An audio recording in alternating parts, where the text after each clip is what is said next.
항공기 개발 역사에서 시제기 한두 대는 다 잃는다고 생각을 하고 개발에 착수를 했습니다. 우린 한 번도 없었다. 네. 대단한 역사죠. 네, 맞습니다. 그리고 제가 어제 아까 말씀드렸지만 야간 비행하러 딱 갔을 때 보니까 벌써 21호기 꼬리가 들어와 있더라고요. 내년 지난 얘기인데, 그죠? 그러니까 벌써 들어와 있습니다.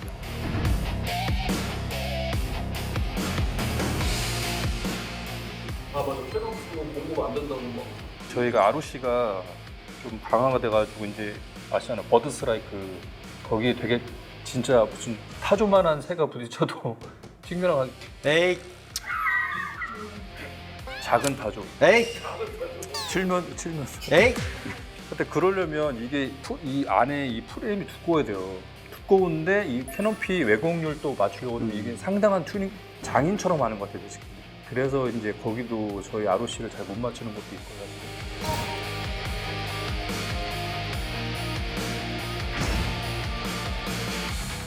블록원 초기에 저희 그 락히드 마틴 기술 지원하러 왔던 TA 분들이 이제 저희 처음 스케줄을 보고 크레이지라고 했어요. 크레이지. 완전히 미친 이런 이 스케줄에는 못 맞춘다. 근데 거기 딱 맞춰가지고 끝내니 크레이지. 또 크레이지. 그건 좋은 의미의 크레이지. 그건 좋은 의미에서 이거 진짜 여기 미친놈들이 있구나. 시제기 6대를 정말로 막 가동률을 높이면서 스케줄을 만들어내는 걸 보고 정말 크레이지.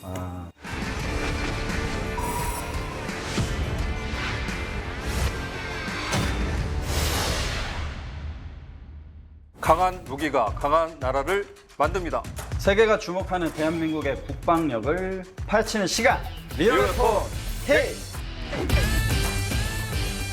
자, 오늘은 대한민국 무기 역사에 정말 기념비적인 소식으로 찾아왔습니다. 지금 녹화하는 시점에서 바로 내일이죠. 한국형 초음속 전투기 KF-21 보람의 블록 1이 드디어 개발에 마침표를 찍었습니다. 2015년 체계 개발에 착수한 지 꼭 10년 만에 이루어진 결과인데요. 이 10년을 조종석에서 직접 산전수전 공중전까지 겪어오신 분을 오늘 사천에서 납치해서 왔습니다. 우리 리얼F4K에 떠오르는 라이징 스타가 되셨는데 많은 분이 아시겠지만 그래도 개인 소개 좀 부탁드립니다. 하이에서 KF-21 시험 비행 조종 업무를 맡고 있는 박지원 수석 조종사라고 합니다. KF-21 블록 1은 체계 개발이 끝났지만 앞으로 블록 2 개발이나 국산 무장 개발이라는 숙제들이 계속 진행되어야 하잖아요. 네. 그래서 오늘 박지원 수석님과 함께 그런 얘기들을 좀 나눠볼까 합니다. 본격적인 이야기로 들어가기 전에 KF-21 체계 개발 종료를 축하하는 마음으로 구독과 좋아요, 알림 설정 부탁드립니다. 약 1600회 무사고 시험비행, 전투용 적합 판정, 비행 안정성 심사 통과까지 전투기 개발 역사에서 이렇게 일정을 넘기지 않고 사고 한 건 없이 끝낸 사례는 사실상 없다는 평가까지 나오고 있거든요. 그렇죠, 그죠? 항공기 개발 역사에서 시제기 한두 대는 다 잃는다고 생각을 하고 개발에 착수를 하고 있습니다. 미국에서도. 그렇죠. 예. 근데 미국에서도 그런데 네. 우린 한 번도 없었다. 네. 대단한 역사죠. 네, 맞습니다. 2015년 체계 개발부터 지금까지 이 사업을 쭉 지켜보고 또 직접 타 오셨는데 네. 체계 개발 종료에 대한 소감이 어떠신지요? 이제 10년 전으로 돌아가게 되면 그때가 2015년 정도 되는데 그때 사실은 KF-21이 우여곡절이 많이 그렇죠. 있었죠. 네. 그래가지고 그 당시에는 사실 드디어 가는구나라고 하는 어떤 이제 기쁜 마음이 있었는데 그거는 잠시 사실은 저희가 이제 그때 공군 차세대 전투기 들어오면서 옵셋으로 그 4대 핵심 기술을 이전 받으면서 개발하리라고 하는 희망? 그걸 꿈꿨는데 그게 무산되면서 이제 전투기 체계 개발을 또 처음 하는데 4대 핵심 기술까지도 저희가 독자적으로 해야 된다 이 부담감이 상당히 있어서 그렇죠. 저희가 이제 그걸 수행해야 되는 그 이제 실무자 입장에서 상당한 부담감과 좀 막연한 두려움 이런 게 진짜 지배적이었고 근데 저희뿐만이 아니고 그 당시 해외 언론에서도 상당히 부정적인 평가가 많았습니다. 안 될 것이다, 실패할 것이다. 지금 이제 거의 이제 10년이 지난 이 시점에서 내일 모든 게 다 이제 종결 짓는 그 세레머니를 한다고 생각을 하니까 개발에 참여해 주신 모든 분들과 지원해 주신 분들 정말 감사드리고 너무 울컥. 네, 진짜 눈물이 감사드리고 정말 고생 많이 하셨다.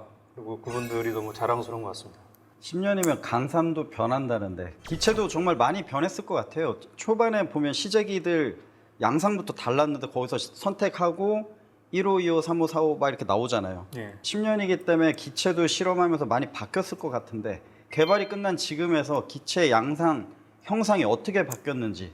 예전 거 보시면은 여기에 막 카나드도 달려 그러니까. 있고 그렇습니다. 그다음에 엔진도 뭐 투 엔진이 아니고 뭐 싱글 엔진 딱 하고 그다음에 날개 형태도 그다음에 수직고리도 바뀌고 지금 현재는 저희가 시제기가 6대가 있는데 이 6대가 전부 다 지금 양산기 형상으로 이렇게 팔로업이 된 게 아니고 일부는 시제기 그대로 또 일부는 양산기 지금 1호기 나와 있는 최종 형상 요게 있어서 이제 비행을 하다 보면 이제 섞어 타게 되잖아요. 그러면 이제 확실히 체감적으로 느껴집니다. 그 정도입니까? 예. 그러면 형상이 많이 바뀐 겁니까? 아니면 소프트웨어적으로 많이? 이제 외형적으로 우리 구독자분들이 봤을 때 그렇게 많이 뭐가 바뀐 게 없는데라고 하실 부분들로 좀 미세하게 바뀐 게 있어요. 그러니까 대표적으로 이제 이쪽 뒤쪽에 네. 이쪽에 이제 그 테일붐 형상이라고 해서 여기에다가 우리 진동을 좀 완화하는 그런 것도 좀 했고 저희가 최초 비행부터 해가지고 조종사들 커멘트가 제일 많았던 게 네. 그러니까 초반에 탑승하시는 네. 분들이 항공기가 좀 이 롤축으로 좀 민감하다. 그거 네. 저도 얘기할 게 있어요. 아직 비행기 나오기 전에 그 시뮬레이터 네. 제가 탔거든요. 네. 이렇게 해서 다 해봤어요. 네. 지금 말고 예전에 양산할 때 네. 그 파이널에 내리는데 좀 어렵죠. 롤 오실레이션이 네. 있다라고 제가 코멘트 지금 그 얘기를 하시는 거죠. 엄밀히 따지면 오실레이션까지는 아니고 약간 이렇게 느낌이 예, 컨트롤이 그러니까 조종사에 의도하지 않는 이런 예, 모션. 네. 지금 양산기에는 그래서 스틱 형상을 바꿨습니다. 스틱 형상을요. 네. 스틱 아예 이제 하드웨어적으로 이 형상을 바꿔가지고 이제 우리 각도를 좀 조절해서 이 각도를 조절해서 각도를 물리적인 방법을 물리적인 방법으로 좀 덜 민감하게 그렇게 하는 방법이 있고 또한 이제 소프트웨어적으로는 비행지역 OFP를 개선을 그렇겠죠. 해서 예. 그런 제어 이득이나 그래서 그 우리 비행지역 엔지니어 분들이 고생을 해서 만들어 놓고 그러면 저희가 그 튜닝한 거를 HQS라고 그렇죠. 하는 시뮬레이터를 타서 평가를 하고 최종적으로는 이제 비행으로 올라가서 개선한 걸 가지고 또 평가를 합니다. 이제 양산기는 보다 더 안정된 그다음에 조종사들이 그런 모션이 안 나오게끔 이제 현재까지 돼 있고 근데 지금도 사실 그거 말고도 많은 그 미세한 분들을 지금 튜닝 중에 있다 이렇게 보시면 될 것 같습니다. 이게 무슨 말씀이냐면 스틱을 그냥 스틱이 있을 때 이제 앉는 위치에 따라 스틱을 어떻게 잡느냐에 따라 이렇게 스틱이 다른 식으로 갈 수도 있거든요. 그거를 물리적으로 개선해서 조종사에게 좀 생체 공학적으로 좋게 만들었다 약간 변화시켰다는 내용이 있고 하나는 비행 제어 차원에서 이걸 소프트웨어로 강화시켜서 했다 이런 두 가지 측면으로 지금 네네. 얘기를 해주셨습니다. 자, 그럼 지난 3월 25일에 양산 1호기 출고식이 있었고 하반기에는 드디어 실전 배치가 예정되어 있죠. 시청자분들 입장에서는 야 이거 출고했으면 바로 부대로 가야 되는 거 아니야? 이렇게 하실 수도 있는데 그게 아니잖아요, 그죠? 예. 부대 배치까지 남은 절차와 일정에 대해서 좀 얘기해 주실 수 있을까요? 어제 7월 27일 어제. 예, 제가 야간 비행을 하고 내렸잖아요.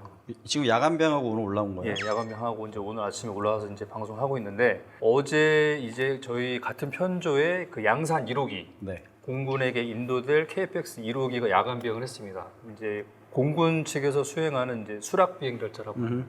그래서 그게 이제 1호기는 진행 중이고 이제 그게 끝나게 되면 이제 정식으로 공군에서 인도가 되는데 그러니까 쉽게 설명을 드리면 지상에서 이런 조립을 통해 가지고 항공기가 나오면 이제 우리 뭐 정비사분들이나 다른 분들이 다 지상 점검을 하잖아요. 그럼 이제 조종사 이제 업체 카이에 넘겨오게 되면 이제 저희들이 이 항공기를 가지고 비행 시험을 합니다. 그래서 뭐 엔진 성능이라든가 아니면 공중에서 시동을 끄고 에어스타트를 한다든가 초음속을 나른다든가 뭐 아니면 기타 비행저 최대지 플러스 마이너스지 그다음 나머지 뭐 항전 장비들 다 검토하면 우리가 생산한 대회도로 잘 나왔습니다 하는 그 생산 절차서에 따라서 넘겨주면 이제 그때 공군을 대표하는 공군 시험평가단 있지 않습니까? 네. 그 시험평가단 이걸 똑같은 프로파일을 가지고 더블 체크를 하는 거죠. 그래서 어제 그 야간 비행이 이제 저희는 다 끝났고 공군에서 한번 평가해 주세요라고 이제 하는 그 비행을 한 거고 이게 이제 끝나면 바로 이제 Y기지에 1호기로 해가지고 공군의 페리로 가서 이제 Y기지 운영을 하는 거죠. Y기지요? 예. Y기지. Y기지 하면 또 우리 알제님이 젊음을 불살랐던 곳 아닙니까? 제가 F5하고 제공호로 처음 전투 비행 대대를 했던 게 Y기지군요. 네. 잊어버릴 뻔했습니다. 예. 자, 엔진 쪽에서는 네. 벌써 장기 계획이 나와 있다고 들었습니다. 왜냐하면 미국의 GE 에어로스페이스가 최근 자사 홈페이지에 2032년까지 KF-21 사업에 쓰일 F414 엔진 240대 그 별도 예비 엔진을 공급하겠다는 이 소식을 밝혔습니다.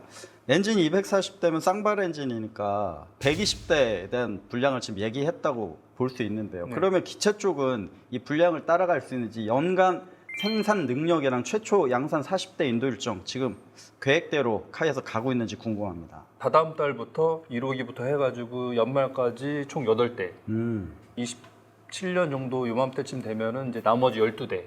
해서 총 20대가 되고 그 이후 20대는 이제 순차적으로 해서 Y 기지하고 또 다른 기지 이렇게 들어갈 것 같습니다. 근데 이게 지금 순조롭다는 게 이제 첫 스타트가 중요하기 때문에 순조롭다는 거지 이게 사실은 어려운 점이 많이 있습니다. 왜냐하면 다들 이제 아시겠지만 항공기에 들어가는 부품들이 상당히 많고 그중에 또 우리 해외에서 생산된 부품도 많고 협력 업체들도 국산화들 많이 해서 올렸지만 또 해외에서 사실은 또 저희가 사올 수밖에 없는 것들이 있습니다. 그런 거를 대비해서 저희 사업관리팀에서 구매팀과 미리미리 일정을 엄청나게 땡겨 놓는에도 그렇죠. 불구하고 갑자기 뭐 호르무즈 해역 봉쇄라든가 이렇게 되면 대부분의 또 부품들이 선박으로 들어오기 때문에 그 외부적인 변수들 하여튼 지금 시점에서는 순조롭게 잘 진행되고 있고 일정을 맞추려고 노력하고 있다. 그리고 제가 어제 아까 말씀드렸지만 야간 비행하러 딱 갔을 때 보니까 벌써 21호기 꼬리가 들어와 있더라고요. 꼬리가 꼬리 날개. 21호기면은 지금 내년 지난 얘기인데 그죠? 그러니까 벌써 들어와 있습니다. 야, 그 정도로 지금 순차적으로 가고 있다는 걸 얘기해 주신 거죠, 그죠? 네. 아 맞아 캐논 뭐 공급 안 된다고 막 그때 미국 거기서 그거 제가 물어볼게요, 그럼. 그래요. 몰라요. 이게 그러니까 무장이랑 똑같아요. 국산화를 했으면 진작에 했겠죠. 이게 사실은 어려운 기술이거든요. 이게 저희가 ROC가 좀 강화가 돼가지고 이제 아시잖아요. 버드 스트라이크 거기에 되게 진짜 무슨 타조만한 새가 부딪혀도 튕겨나가 에이, 작은 타조. 에이, 칠면. 에이. 근데 그러려면 이게 이 안에 이 프레임이 두꺼워야 돼요. 두꺼운데 이 캐노피 왜곡률도 맞추려고 그러면 이게 상당한 튜닝 장인처럼 하는 것 같아요. 지금. 수작업이야? 수작업으로 하는 것 같아요. 결국 튜닝을. 그래서 이제 거기도 저희 ROC를 잘 못 맞추는 것도 있고 사실. 제가 아는 얘기는 딱 거기까지.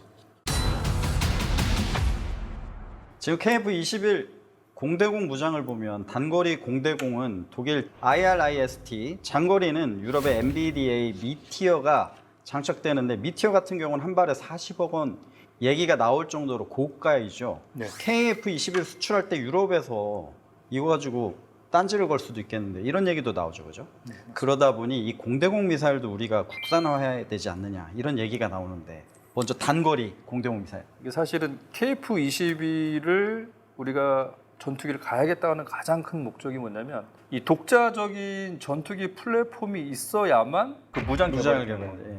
안 그러면 전투기를 개발을 했더라도 그 예를 들어 TU-10을 예. TU-10을 개발을 했지만 이제 뭐 경전투기다 뭐 해서 하여튼간 공격기다 해가지고 만들어 놨지만 저희가 국산화된 무장이 없어. 그럼 체계 통합을 해외에 있는 무장들을 해야 되잖아요. 그러면 이제 예를 들어 미국이요. 또 EL 때문에 안 돼. 아니면 된다고 해도 체계 통합 비용이 엄청나게 비싸. 비싸게 사왔는데 기술 이전 또 안 돼. 거기에 종속돼 있는 겁니다, 사실은. 그래서 전투기만 개발해서 되는 문제가 아니고 전투기를 플랫폼이 성공하게 되면 반드시 다음 스텝은 독자 무장으로 가야 된다. 네.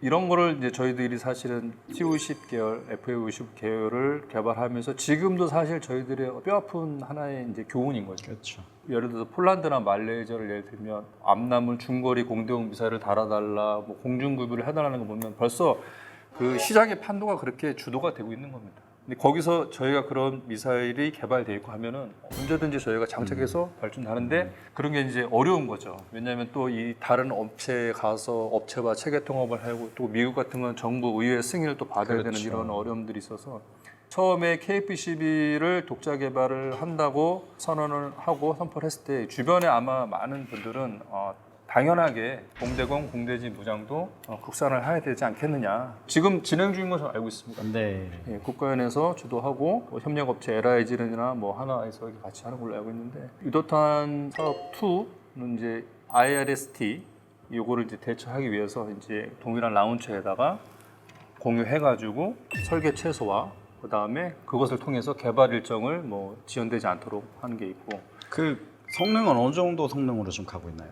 IRST 동일 성능인가요? 좀 더 능가하는 성능 또는 IM9X급 이상 그런 거 지금 궁금하실 것 지금 같아요. 사실은 IRST가 현존하는 최고의 네. 그 성능입니다. 네. 근데 거기에 지금 이제 저희가 보면은 공군은 사실은 저희가 개발한 게 처음이지만 특히 해군이나 뭐 특히 해군 쪽에는 상당한 그 기술력이 확보가 돼 있습니다. 해군 쪽에 뭐 함대공 미사일이라든가 뭐 그동안 많은 무기들을 저희가 전력화했고, 그러니까 지금 이제 수출되는 뭐 그런 뭐 M샘들이나 뭐 이런 게 사실은 다 그 전부터 이제 기술 성수도가 많이 올라와 있습니다. 지금 말씀하신 성능 최대화를 위해서 해군 그 무기 체계 함대공에서 적용했던 스트라이크 2 그렇죠. 뭐 이런 것들 해가지고 와류를 일부러 생성시켜가지고 이제 흐름을 더 빨리 해서 양력을 더 크게 한다든지 아니면 저속 속도가 적은 바등각이 큰 상태에서도 에너지를 방해가 일어나지 않게 계속 유지하고 있는 그런 기술들이 이미 적용되어 있기 때문에 그거를 이제 우리 단거리 공대공 유도탄 투 사업에다도 적용할 수 있는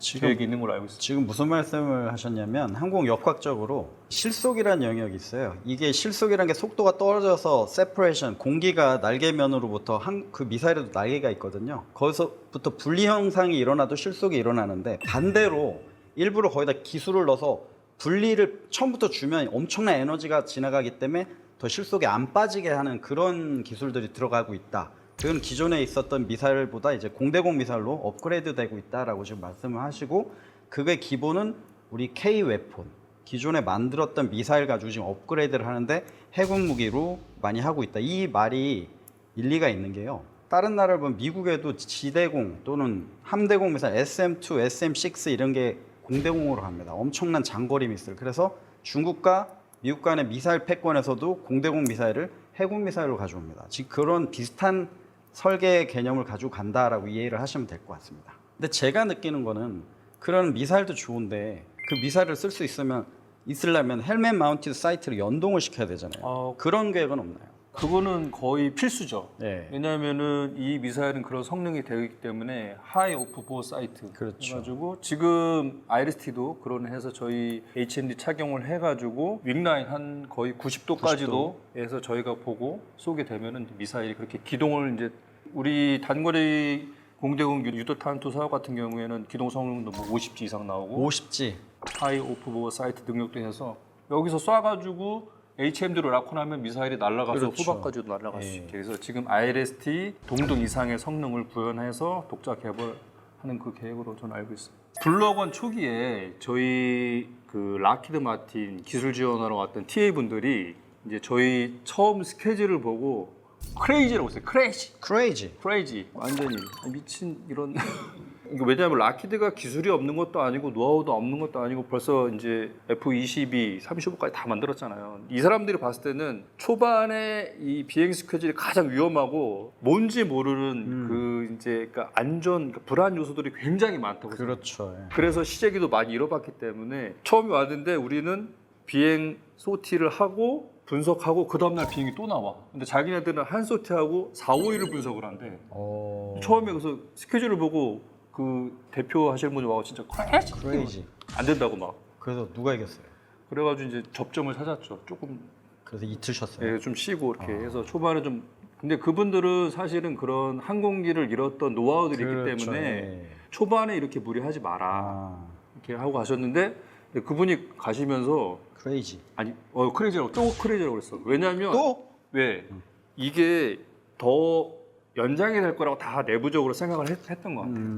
이 스케줄에는 못 맞춘다. 근데 거기 딱 맞춰가지고 끝내니까 크레이지. 또 크레이지. 또 크레이지. 그건 좋은 의미의 크레이지. 그건 좋은 의미에서 이거 진짜 여기 미친놈들이 있구나.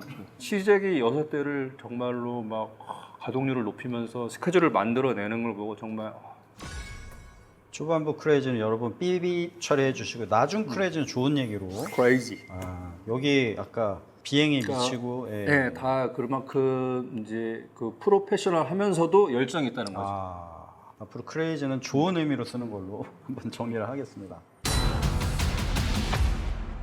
당초 2028년에 예정돼 있던 블록 2 공대지 무장 통합 일정이 2027년 전반기로 상당히 당겨졌다, 이런 소식이 있습니다. 무장 10여 종을 다 통합할 때까지 기다리는 게 아니라 3개씩 단계적으로 나눠서 승인하는 방식이라고 하는데요. 지금 블록2 소프트웨어 통합하고 비행 시험은 어느 단계까지 왔는지 좀 얘기해 주시기 바랍니다. 일단은 일정이 당겨진 이유는 지금 사실은 블록 1은 공대공 무장만 있기 때문에 이제 정상 작전을 가동해도 이제 비상대기도 공대공만 이제 대응을 할 수 있잖아요. 그래서 빨리 공대지 무장을 조기 전력화를 해야겠다. 한편으로는 공대공 무장만으로 지금 이제 그 수출 저희 지금 블록 2는 거의 필수입니다. 그렇죠. 어느 나라도 공대공 무장만 가지고 전투기를 사가진 않기 때문에 조기 전력화를 해서 군의 안정적으로 대비 태세를 유지하고 작전을 하고 한편으로는 또 수출 측면에서도 그게 어떤 기여를 할 것이다라는 측면에서 아마 결정을 하신 것 같고요. 다행히 이제 그것을 뒷받침할 수 있는 것은 저희가 블록원을 하면서 이런 축적된 데이터들과 이제 기술 성숙도도 많이 올라왔고 그다음에 비행 시험 노하우들이 이제 같이 맞물려서 그런 소티들을 최적화하고 그런 게 계속 가능해지지 않았을까 싶습니다. 지금 중요한 말씀을 하셨어요. KF-21이 제공 전투기가 아닙니다. 제공 전투기라고 하는 것은 우리 공대공 F-22 같이 적의 전투기를 만나서 공대공 영역에서 어떻게 하겠다. 이게 제공 전투기인데 사실 우리 KF-21은 다목적 전투기거든요. 네, 멀티롤이죠. 다목적이라고 하는 것은 공대공 전투도 해야 되지만 공대지 전투가 필요하거든요. 그래서 많은 주식으로 얘기하시는 분들이 이제 카이 얘기를 하시고 뭐 KF-11 블록1이 생산되면 뭐 수출해서 어쩌고 저쩌고 얘기하시는데 다목적 전투기입니다. 블록2가 돼야 KF-11의 진정한 모습이 나온다고 이해를 하시면 될 것 같습니다. 제가 뭐 주식 얘기할 건 아닌데요. 그런 얘기를 지금 하셨다는 걸 지금 부연 설명을 드리겠습니다. 그래서 지금 블록2 아까 물어보셨는데 지금 벌써 저희가 올 초에 비행 시험은 3월에 어떤 이제 마무리가 됐고 4월부터 사실 블록2를 위한 선행 비행들 올해 4월에 A사 레이더부터 해가지고 이제 시작을 했고 지금은 현재는 저희 블록2 외장을 달고 열심히 비행을 하고 있습니다. 그래서 아직은 가장 기본적인 이제 영역 확장, 그다음에 조종 안정성 이런 시험들 위주로 하고요. 그다음에 이제 좀 눈여겨보고 아마 우리 구독자분들이 관심을 가지실 만한 것은 이제 다음 달이 되면 블록2 최초 미티어 발사 시험이 있습니다. 미티어. 그러니까 이제 미티어는 여러 번 했잖아 이렇게 생각할 수도 있는데 네. 그거는 이제 블록 1 형상. 원에서 그렇죠. 근데 이번에는 블록 2는 기본적으로 요 영상에서 그죠? 네, 여기 보시면은 이제 EOTGP 그것도 달고 EOTGP 달고 이제 여기 480 탱크 480짜리. 탱크에서 이게 사실 형상으로 보면 전투기 이만큼 뭐 달려 있는데 이게 뭐 영향성이 있겠어 하지만 굉장한 그 공기 역학적인 그 방위 요소가 되기 때문에 이 블록2 형상에서도 미티어가 잘 나간다는 걸 또 검증을 하기 위한 최초 발사를 이제 8월에 블록2 최초 형상으로 미티어 발상을 계획하고 있다. 그래서 아마 조만간에 우리 구독자분들께서 그 발사 영상을 보시면서 그때 리얼F1 K에서 얘기했던 게 이거구나 아마 딱 그때 이해를 하실 것 같습니다. 우리 박지원 수석께서 이제 리얼웨폰 K의 앞날까지 걱정하는 단계에 지금 됐습니다. 방금 8월에 블록2 최초로 미티어 발사 시험도 계획 중이라고 하셨는데 공대공 시험은 블록 1에서 이미 많이 했잖아요. 예. 공대지 무장 시험은 공대공 시험하고 비교하면 어떤 점이 다른가요? 기본적으로 이제 저희가 일반적으로 얘기하는 공대공 무장들은 다 추진체. 그렇죠. 추진체가 있기 때문에 일단은 항공기에서 발사를 하는 것 자체가 분리시험입니다.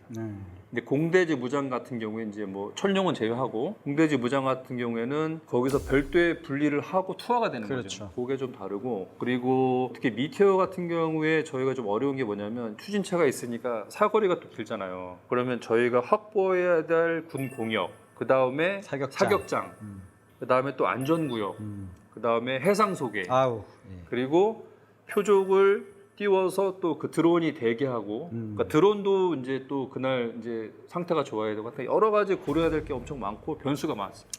기상도 그렇고. 해상 소개에 대해서 얘기를 드리면 우리 그 사격장 같은데 무인도 섬이 있어요. 거기서 사격을 해야 되는데 거기에 와서 낚시하는 분들이 있어요. 현역들 지금도 그것 때문에 고생합니다. 이거 지금 낚시하는 분들을 비방하는 게 아니라 그 섬 주위에서 거의 낚시하는 이유가 있답니다. 물고기가 화약 냄새를 좋아한대요. 그러니까 거기서 물고기를 잡으시는데 제가 현역도 그렇고 지금도 그렇지만 4대를 끌고 실무장을 사격을 하고 서해 깊숙이 들어갔는데 배가 있네? 전부 다 all fighting, in trail 다 물고 다녀. 그러면서 소개를 하는데 구경해요. 안 나가세요. 그럼 우리 사격할 시간 20분인데 20분 돌다가 야 이거 폭탄 어떡하냐. 해상 속에 상당히 힘듭니다. 뭐 누가 있어서 부수적인 피해가 있으면 저희가 무장을 못 쏴요. 훈련도 못 하고 실무장 훈련도 못 하거든요. 해군도 못 해주고 공군기가 가서 돌아요. 그러면 안녕 막 이러세요. 그래가지고 힘들었습니다. 근데 지금 그 말씀하신 것도 그런 걸 다 소개를 시켜서 해야 되니까 이게 하기가 쉽지 않다는 거죠. 미티어 같은 경우에는 이게 사실은 워낙 구역이 방대하고 이러니까 군만 이렇게 이제 그렇죠. 지원을 받는 게 아니고 해경, 예.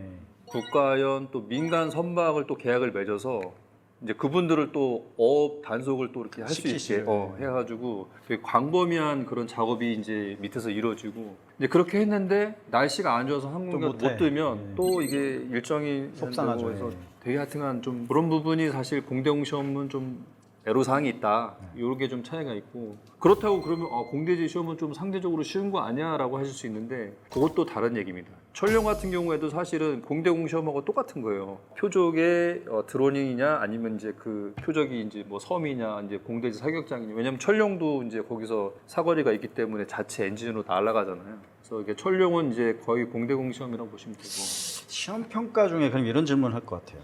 공대공이 쉬워? 공대지가 쉬워? 제 생각에는 공대지가 조종사 입장에서는 쉬울 것 같은데 저도. 예, 조종사 입장에서는 공대지가 시험 평가 쉬울 것 같은데 무장 측면에서는 어려울 것 같고 그리고 이제 공대지 같은 경우에는 조종사 측면에서 어려운 게 뭐냐면 천령 같이 뭐 3,000파운드 그다음에 우리 뭐 제이담, LJ담 2,000파운드 뭐 이런 거 달고 시메트릭 외장으로 할 때가 있어요. 시메트리 뭐냐면 어시메트리 어시메트릭. 한쪽만 다는 거. 그러니까 왜 그러냐면 이제 나중에 운영부대에서 투하를 했는데 이제 이게 폭탄이라고 하면 이거를 투하를 했고 이것도 해야 되는데 이게 안 떨어졌어요. 그럼 이제 한쪽을 달고 와야 되잖아요. 그러면 한쪽을 달고 오면 항공기에 요인과 롤링이 생기거든요. 그래서 조종사들이 이거를 기지로 올 수 있는가 안정적인 조종성을 제공하는가에 대한 시험을 해야 맞아, 되기 맞아, 때문에 일부러 지상에서부터 한쪽을 안 한쪽 달고, 안 달고. 또 내릴 때도 한쪽 안 달고 그거 굉장히 부담스럽습니다. 그렇죠. 이 무슨 말씀이냐면 한쪽을 안 달면 무게가 다르기 때문에 요행이 생겨요. 그 요행이 생기면 항공기가 롤링도 생기거든요. 이거를 조종사가 반대쪽 러더로 차고 막아줘서 들어와야 되거든요. 근데 그거 1시간 동안 비하면서 발을 러더를 차고 있으면 떨려요. 나중에 힘들어요. 이걸 내릴 때 속도가 변하면 요행이 또 바뀌어요. 상당히 어려운 기술. 이걸 우리가 소위 그래서 비상사태라고 합니다. 이런 거를. 이머전시. 이것까지 시험 통과를 다 한다. 그 말씀을 이해해 주시면 될 것 같습니다. 그다음에 또 한 가지는 공대지 외장을 달다 보니까 항공기가 전체적으로 이제 웨이트가 무거워져요. 무거워지니까 이제 요즘 같은 날 활주로 온도가 40도에 육박하고 40도? 최대 무장으로 가면 이제 항공기 안 좋아서 오버타하면 이제 브레이크도 과열되고 이제 이륙 시에 또 상황이 생기면 이제 제티슨도 고려되고 해서 공대지도 만만치 않다. 이게 무슨 말씀이냐면 온도가 올라오면 항공기 엔진의 추력이 상대적으로 약해져요. 그런데 거기다 무장을 블럭원 때는 무장이 없어서 우리 KF-21 나르는 거 가뿐하게 날아요. 근데 이거를 다 덕쳐서 달면 활주로 어느 정도에서 간신히 떠가지고 이거 거기서 리미테이션 지켜야 되거든요. 근데 이제 날씨가 여름이면 간당간당합니다. 거기서 만약에 리젝티브 테이크업 그냥 안 뜨고 어버트 테이크업을 하게 되면 브레이크로 다 밟아서 활주로를 세워야 되거든요.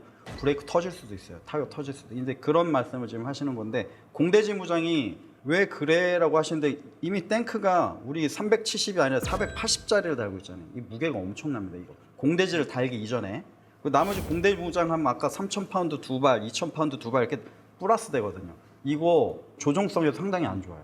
막 가도 안 가요. 그런 정도로 무장이 많다는 거 이해를 하셔야 됩니다. 앞으로에 나올 시험 평가는 이제 블록 2는 상당히 민감한 게 많습니다. 그리고 만약에 떴어, 안 좋아, 제티슨 둬야 되는, 제티슨이 안 되면 또 아까처럼 이 무장을 달고 내려야 되는 이런 상황이 되거든요. 앞으로 힘드시겠습니다. 기대가 앞으로 가요. 지금 그러고 있습니다. 지금 아예 그래서 지금 정신이 반쯤 나가신 것 같아요. 자, 그렇다면 블록 2 공대지 무장으로 확정된 건 어떤 것들이 있나요? 확정된 거 지금.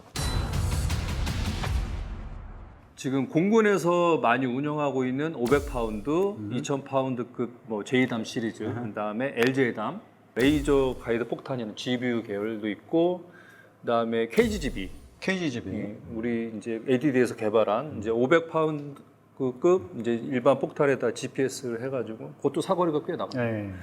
KGGB도 있고 SDB 이제 좀 경량한 거 한 250파운드급 GP 폭탄이라고 아시죠? GP 폭탄 GP밤 예. 아시죠? 제네랄 네. 퍼포즈판.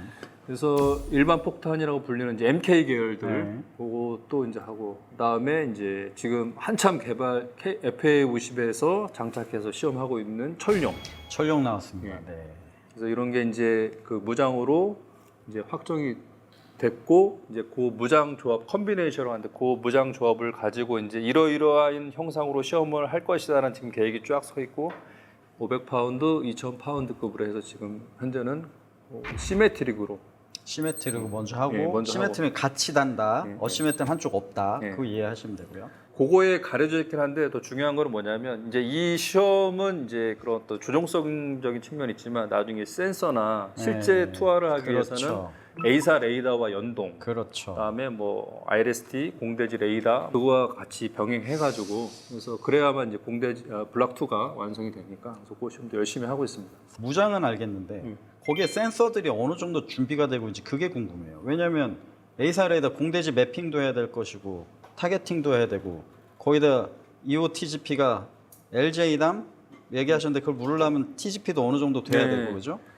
그거는 어느 정도 돼가고 있는지 그게 궁금하네요. 그래서 지금 A사 레이더 같은 경우에는 저희가 블록 1에서 블록 1은 사실은 공대공까지인데 네. 저희가 선행으로 공대지 기술을 확인을 이미 블록 1에서 했습니다. 먼저 네, 선행을 혹시나 선행을 하는 게 페이스 2 들어갔는데 공대지 레이더에 좀 뭔가 있으면 이거 설계 수정이 안 돼요. 그렇죠. 그래서 이제 제일 크리티컬한 게 A사 레이더 같은 경우에는 블록 1에서 이미 시험을 좀 많이 해서 확인 스팟 체크를 했고 예. 이제 IRST랑 뭐 EOTGP는 이제 실 모형, 그러니까 블록 1에서 있던 이거는 사실은 가짜요, 더미. 그때는 얘기 그렇게 안 했잖아요. 그러니까 그때는 이제 있는 것처럼 네. 이제 사실은 없었습니다. 그때 같이 설명할 때 말이야. 예? 조용히 하고 있었어요. 저도 조용히 하고 있었는데 이제야 말할 수 있다. 들킬까봐. 예. 그래서 사실 이제 지금 달려 있는 게 이제 실제 그 형상이고 지금 달린 거 실제. IRST에서 얼마 전에도 야간 비행 때 했는데 성능이 제법 제법. 나옵니다. 그래서 지금 현재 그렇게 순조롭게 진행을 되고 그 무장으로 하고 있다. 그리고 그 무장을 나중에 이제 쏘기 위해서 아까 말씀드린 그 공대지 레이더라든가 이런 A사 레이더 시험도 병행해서 하고 있고. 근데 중요한 건 뭐냐면은 이 향후에 이제 블록 2가 끝나더라도 아니면 그 중간이라도 이제 공군에서 갑자기 그럴 수가 있어요. 이 무장을 빨리 달아줘. 필요해서. 필요에 의해서 이 무장 조합이 필요해. 그럴 수 있죠. 사실 저희가 FAO 시험할 때도 그랬거든요. 왜냐하면 개발 기간이 한정돼 있고 예산이 한정돼 있으니까 처음엔 공군에서 한 요거 해서 10가지를 했는데 운용을 하다 보니까 이제 뭐 도태되는 무장도 있을 거 아니에요. 안 쓰는 거. 예를 들면 뭐 라켓 뭐 이런 거. 지금 라켓 아예 KF10 라켓은 안 하는 걸로? FA11이 아니고 공군 전체가 이제 라켓을 거의 이제 안 로켓 쓰죠. 없이? 네. 아. 사실은 저희의 장점이 그거죠. 그러면 체계 통합이 결정되면 바로 간다. 이제 해외 업체에 이제 그렇게 의뢰를 하려면 또 뭐 승인을 받느니 뭐 되니 많이 뭐 하고 또 비용도 비용이고 해서 그래서 그게 저희 향후에 블록 2 그다음에 KF21의 장점으로 중요한 포인트가 될 것 같습니다. 저는 궁금한 게 지금 공대공 어차피 블록 1이 나왔잖아요. 예. 기존에 있었던 레이더 모드하고 좀 다른 모드가 있나요? 공대공, 공대지 이를 동시 임무를 수행할 수 있고 그런 거 알고 인터리브. 싶었어요. 그죠? 인터리브. 왜냐하면 A사 제가 계속 얘기하는데 A사 레이더의 장점이 모드를 쪼개서 공대공 공대지를 같이 한다. 기존의 레이더 기계식 레이더는 공대공 또는 공대지만 해야 되니까 공대지 공격을 할 때 적기가 나타나도 대응을 못 해요. 근데 지금 최대 장점이 두 개를 쪼개서 공대지를 하면서 공대공을 보는 이런 모드. ACM 모드 따로 있겠죠, 그죠? ACM 모드는 이제 유사한데 모드는 이제 더 넓어지거나 그 사거리가 좀 길어요. 그 사거리 길어지다. 아니 뭐 15만, ACM 20만. 모드라는 거는 우리 공대공 할 때 ACM 레이더를 사용하는 게 있는데 뭐냐면 레이더 화면을 쓰고 하는 게 아니라 허드를 보고 적기를 찾는 모드가 있어요. 이 범위가 더 넓어졌다. 예전에 이게 60도냐 30도냐 이거 가지고 엄청 좋다 날좋다 했는데 지금 KF10은 엄청나게 좋아졌을 거로 생각합니다. 근데 거기에 이제 추가를 하면 레이더와 HMD 보아가 이제 결합이 되니까 더 강력해지는 거죠. 그러니까 옛날에는 허드 보아에 허드, 갖다 놨는데 HMD 보아라고 내가 여기 딱 보면은 라콘 딱. 자, 이게 무슨 말씀이냐면 예전에 항공기들은 허드라는 게 있잖아요. 거기에 적기를 갖다 놓고 심벌을 확인하고 써야 되니까 도구 파이트가 상당히 어려워요. 끝까지 축선을 적게다 갖다 놔야 되는데 그게 아니라 너 가냐 나는 여기 너 봤다 뿅 이 얘기를 하는 거죠 이제. 이거 지난번에 했던 것도 지난번에 뭐 개탕하시는 것 같은데?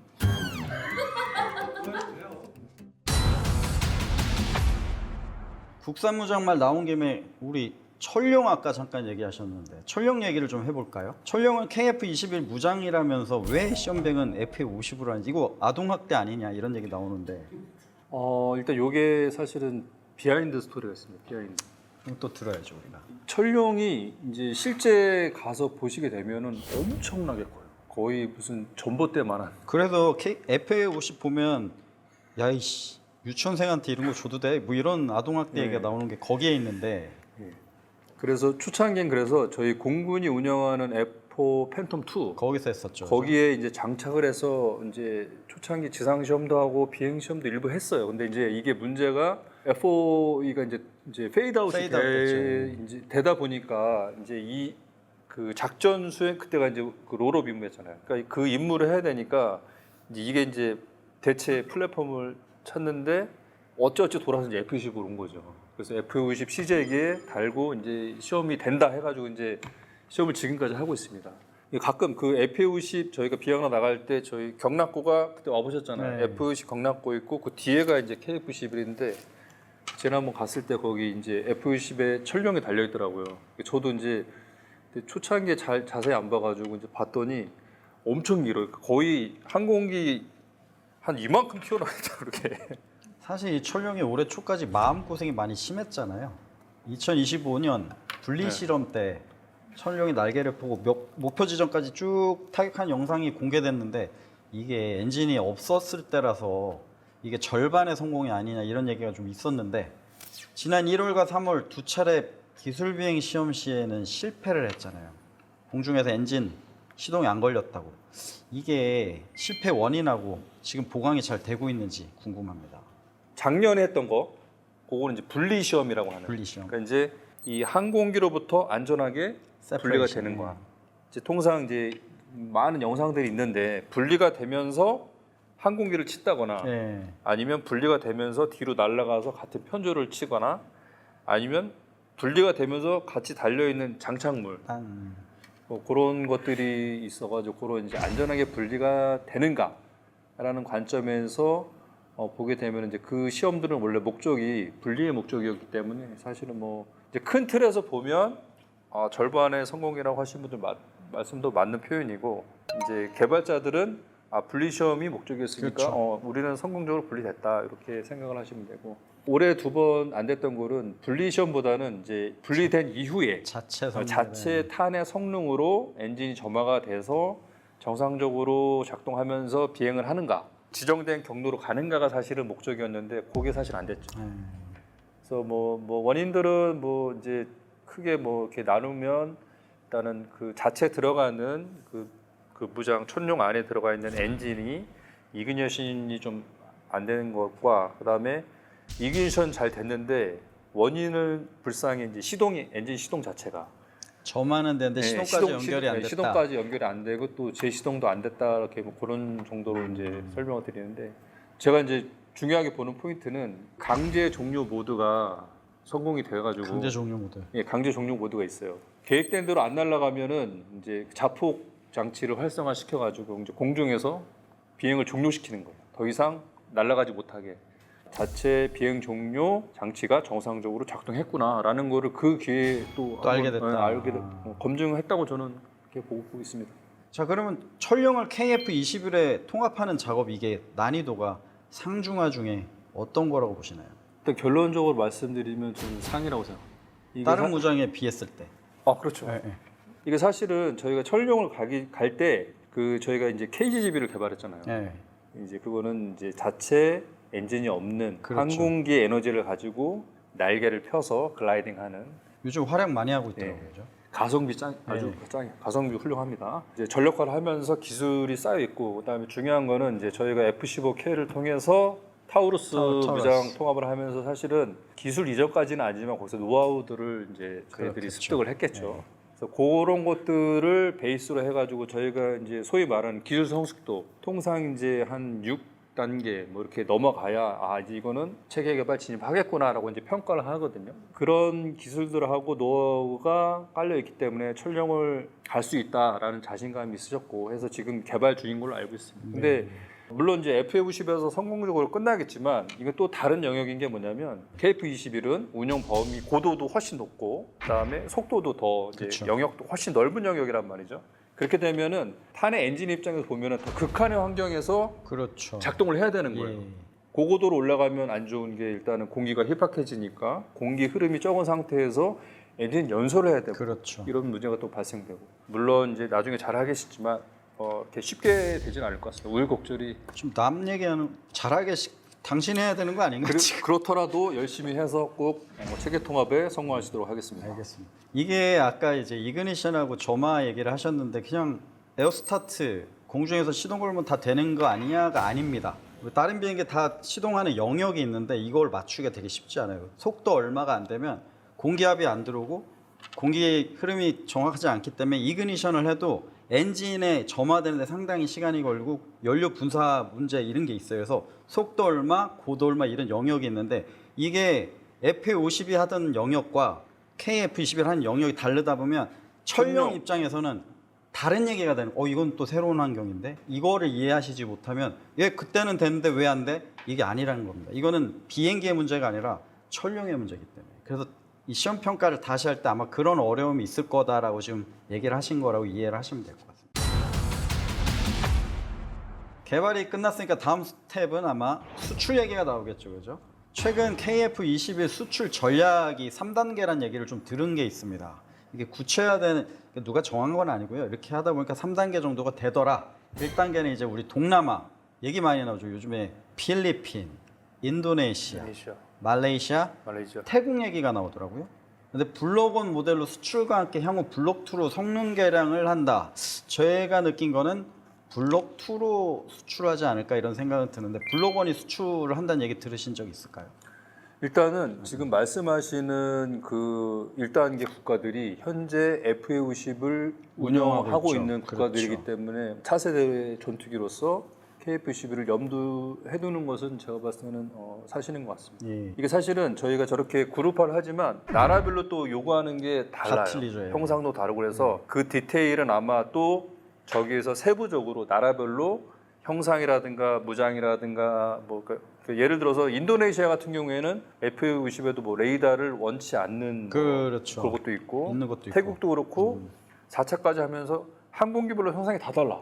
그래서 좀 그런 면에서 보면 동남아 국가들하고 접근할 때는 어떤 이 패키지로 어떤 뭐 정형화된 모델보다는 그 나라와 컨택해서 그 운영 환경에 맞는 그런 것들을 하면 뭐 제가 봤을 때는 잘 될 것 같기도 합니다. 갑자기 돌발 질문 하나 있어요. 네. 지금 뉴스에 나오는데 인도네시아, 네. 필리핀 네. 구매 얘기가 나오잖아요. 네. 누가 먼저 할 것 같습니까? 어려운 질문인데요. 어려우니까 했지롱. 인리. 오케이. 아무래도 거기 지금 여기서 블록1 때 그 시험 비행한 조종사들도 있고 그다음에 거기 있는 PTDI 엔지니어들도 하기 때문에 그들 나름대로는 거기가 좀 형성이 돼 있습니다. KF-21의 어떤 이 적이라든가 또 여러 가지 이유로 그거를 사장하기에는 너무 이제 아까운 거죠. 그 인리 입장에서는. 그래서 그 이번에 내일 그 이제 두 분 조종사도 오는데 내일 그 행사에 예. 예. 그래서 제가 뭐 만나지 못하겠지만 그 조종사들은 지속적으로 KF-21을 들어오기 위한 노력을 하고 있는 걸로 저는 알고 있습니다. 자 1단계 얘기 여기서 비밀 얘기가 잔뜩 들었는데 2단계는 약간 중동 국가들로 구성되어 있더라고요. UAE, 사우디아라비아. 네. 이미 전투기 도입이 많아요. 영국산 전투기, 미국산 전투기, 좋은 전투기도 많이 가지고 있는데 기술적 요구도가 좀 더 높다. 그리고 무장 체계 통합 등을 포함해서 앞으로 국제 공동 개발까지 갈 수도 있다라는 얘기가 있는데 사실일까요? 작년 1월에 그 사우디 사이트 서베이를 한번 같이 간 적이 있습니다. 그러니까 지금은 이제 도태되어 있는 이제 토네이도, 토르나도. 토네이도하고 F-15를 주로 운영하는데 그동안 영국에서 사우디에 너무나도 많은 갑질을 했구나. 그렇죠. 예. 그러니까 거기에서 기술 이전이나 어떤 노하우는 하나도 안 하고 사우디에서 분위기가 되게 안 좋더라고요. 영국에는 제가 봤을 때는 이제 다시는 안 하겠다. 안 한 그런 좀 기류가 세고, 그러니까 사우디는 제가 느낌이 우리가 돈을 댈 테니까 카이눈 기술을 우리랑 같이 해서 개발을 했으면 좋겠다라는, 그러니까 대신에 자신들의 그 현지화 그거를 그거를 되게 강력하게 많이 요구를 하더라고요. 네, 3단계는 이제 유럽 폴란드인데 이제 현재 F-35A 도입 등으로 우선 사업이 약간 진행적이다. 시간의 여유를 좀 보자. 왜냐면 이제 이미 우리 F-50이 들어갔지만 다른 사업들이 있으니까 좀 보자는 입장인데 폴란드도 유력한 나라가 될까요? 이 폴란드도 제가 벌써 3년 됐네요. 그때 계약 이제 자격으로 이제 그때 갔었죠. 폴란드를 가가지고 F-16 조종사들을 제가 조종사 입장으로 거기 컨설팅을 한 게 뭐냐면 거기 F-16 조종사들이 F-50을 타야 이 적응도 빠르고 이 전략이 증강된다. 다 맞는 말이라고 하는데 거기 명단에 없는 거야, F-16 조종사들이. 나중에 알고 보니까 이제 최신의 기를 들어와야 되는데, 그래서 F-16 조종사들을 지금 생각해 보니까 F-35에 들어온다는 가정에서 못 빼는 거예요, 이 사람들이. 그래서 아마 폴란드는 계속해서 F-35를 도입하려고 노력을 할 것 같아요. 근데 이제 그게 좀 뭐 여러 가지 뭐 협상이나 아니면 이제 지금 그 러시아와 우크라이나 전쟁 요 변수 때문에 어떤 뭐 생산이라든가 이런 게 또 좀 이렇게 되면, 그러니까 그 틈을 이제 저희는 아마 3단계 전략이 그거 같아요. 그래서 저희는 롱룩으로 계속 지켜보면서 공을 들이면서 그런 걸 많이 강조하겠죠. FA50과 연계된 그런 지난번에 말씀드린 패밀리로 뭐 이런 거 하면서 후속 군수 뭐 이런 거 하면서 아마 3단계는 그런 전략으로 접근하지 않을까. 틈새 시장을 봐야 되겠군요. 예. 그죠? 보따리를 너무 많이 푸셔가지고 오늘 이야기는 여기까지 하겠습니다. 마지막으로 이 말씀을 꼭 드리고 싶습니다. 2015년 맨 땅에서 시작해서 10년 만에 사고 한 건 없이 여기까지 끌고 온 연구진, 그리고 엔지니어, 그리고 목숨을 걸고 조종관을 잡은 우리 시험비행 조종사들, 그리고 수많은 협력 업체까지, 이분들이 대한민국 하늘의 새 역사를 쓰고 있다고 생각을 합니다. 정말 수고 많으셨고 앞으로도 응원하겠습니다. 저도 KF-21 발전과 더불어서 대한민국이 세계 국방 강국으로 우뚝 서기를, 그리고 우리 군의 전력이 더욱더 강해지기를 응원하겠습니다. 감사합니다. 감사합니다.